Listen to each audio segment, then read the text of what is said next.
por mais que a gente queira despertar um espiritual, por isso que a gente coloca o quarto pilar como espiritual lá distante. E nos cursos e nas aulas a gente enfatiza o seguinte: a gente não está buscando o espiritual. Deixa o espiritual de lado, não pensa nele. Por quê? Porque o espiritual, a gente precisa passar pela barreira física, que é as somatizações físicas, várias barreiras, né, vários labirintos mentais construídos por esse movimento de feedback com a vida, né? A gente vai criando uma forma de lidar com a vida a partir das nossas experiências.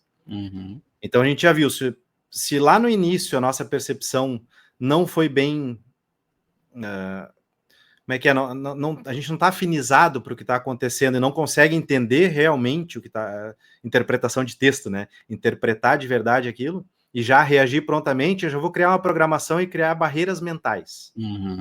Que no yoga a gente fala muito das identificações, né? O pessoal fala muito de ego. No ego, dentro do yoga, ele é chamado de ahamkara, que é uma dimensão egóica que pode ser entendida também dentro do ego do Freud, né, que estudou bastante isso. O Jung também trabalhou, né, consciência coletiva e a ideia de identificações.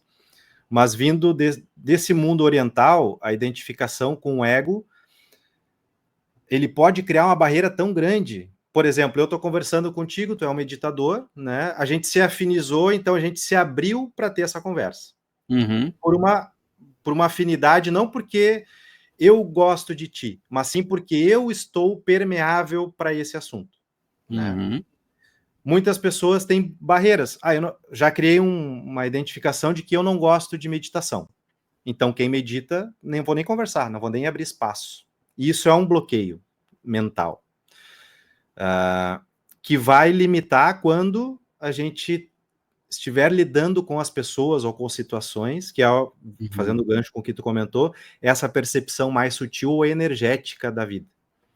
Né? Que a gente está falando da materialidade do físico, que é o mais grosseiro, digamos assim, mas são várias camadas. Só que para a gente conseguir perceber a camada espiritual, sendo que a nossa mente está cheia de bloqueios e dogmas, e o nosso corpo está todo rançoso, tóxico, né? A gente vai achar que consegue perceber um espírito, ou o que o espírito está querendo dizer para mim realmente, né?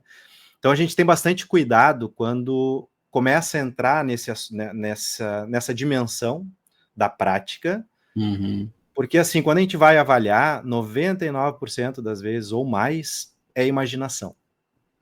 São aquelas imagens internas, né, que os toltecas chamam de sonho, né? Exatamente. É o sonho, são aquelas imagens internas que já estão prontas, que elas só foram despertadas através de um gatilho externo. Então a gente deixa para depois esse tipo de sintonização, né, na prática.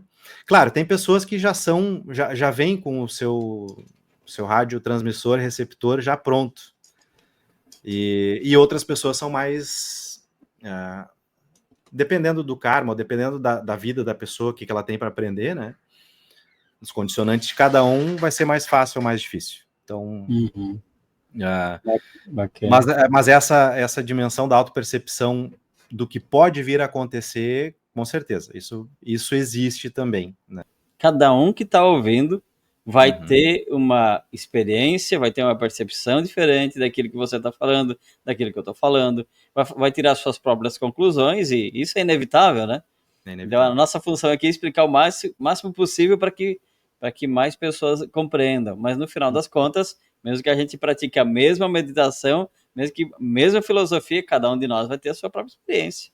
Quem quer se aprofundar mais nos toltecas, entender o que é esse sonho que os toltecas falam, tem um livro, Os Quatro Compromissos, né? Eu já li esse livro umas 2 vezes. Fantástico. Esse livro, a primeira vez que eu li, eu já vou ter que reler de novo. Continuar, porque é tão rico ali.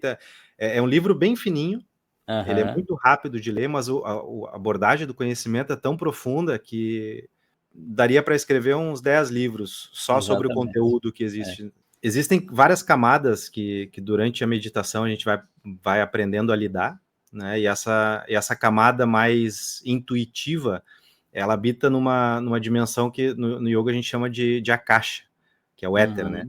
Acho que todo mundo já ouviu falar dos registros acásicos. E quando a gente começa a aprender a aquietar a mente, naturalmente a gente vai acessando essa dimensão. E nessa dimensão a gente consegue trazer informação que está ali, né? E essa informação a gente pode usar na nossa vida. Que é as primeiras vezes quando aconteceu comigo, né, que eu comecei a acessar esse nível, eu precisei de muita conversa, muita orientação para entender esse processo e depois ver que não é tão absurdo assim. Quem nunca experienciou pode se sentir um pouco, né, anormal nesse momento, assim, né, mas depois que tu começa a entender o processo, tu já sabe o caminho e tu vai conseguir conectar, né, achar o estado mental, o estado emocional correto, a respiração, acalmar o físico, né, para que a mente consiga entrar naquela dimensão do vazio, que é o que a gente, né, tem diversos nomes aí, tem dimensão de Shunya, ou éter, ou akasha, ou, são dimensões onde a gente, como é que é, o nosso ego não está presente como indivíduo, e a gente está presente como ser, só que como ser, onde todos os outros seres também estão, então a gente se sente parte, né, mais integrante realmente da natureza. Que legal, que bacana. E essa dimensão é muito bonita, cara. Quando a gente consegue chegar lá, a primeira vez dá um medinho, porque é uma experiência nova, porque aí a gente vai ter o feedback no físico também. Como tu comentou muito bem ali, não é um caminho de mão única, né?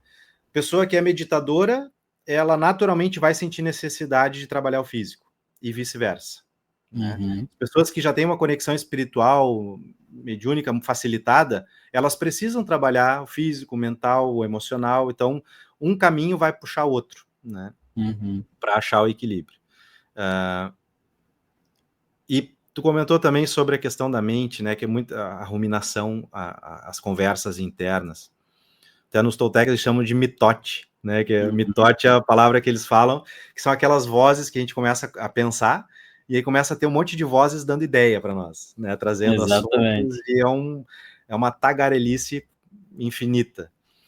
E para meditação tem alguns dogmas que devem ser quebrados, né? Que a meditação não é não pensar em nada.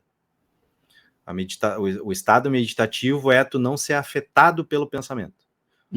Isso para mim fez um sentido tão grande e foi tão importante no início, né? Quando eu escutei a primeira vez que tu não precisa querer parar de pensar. Isso é impossível. E faz todo sentido, porque a nossa mente, ela é feita para pensar. Então, esse corpo, essa mente que nós temos, é feito para isso e é o que acontece. O que a gente precisa aprender a fazer é não se deixar levar pelo produto do pensamento. E aí que é desafiador. Que aí requer prática, né? Que é o que tu comentou lá no início também, não adianta só falar a respeito. Se não fechar os olhos, respirar e fazer a técnica, não vai acontecer assim.